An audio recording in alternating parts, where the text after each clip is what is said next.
রাগের মাথায় আপনি সন্তানকে বললেন তুই মর, ফেরেশতারা বলল আমিন। তোর ভবিষ্যৎ অন্ধকার, ফেরেশতারা বলল আমিন। রেগে মেগে আপনি আপনার মেয়েকে বললেন জীবনেও তোর কপালে স্বামীর ভাত জুটবে না, ফেরেশতারা আবারও বলল আমিন। আচ্ছা, আপনি না সেই ব্যক্তি যে তার নিজের জীবনের চাইতেও সন্তানকে বেশি ভালোবাসেন? আপনি না সেই ব্যক্তি যে তার সন্তানের জন্য হাসতে হাসতে নিজের জীবনটাও দিয়ে দিতে পারেন? আপনি না সেই ব্যক্তি যে আল্লাহর কাছে নিজের চাইতেও সন্তানের জন্য বেশি দোয়া করে? তাহলে কি করে নিজের হাতে নিজের সন্তানের এত বড় ক্ষতি করতে পারলেন? Doesn't make any sense. Common sense বলতে কিচ্ছু নাই আপনাদের?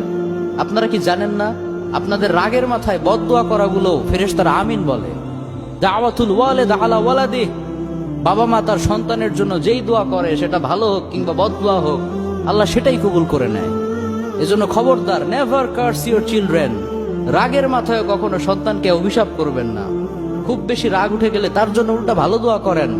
কাবা শরীফের একজন ইমাম আছে, ইমাম আল কালবানি। তার মায়ের যখন প্রচন্ড পরিমাণে রাগ উঠে যেত,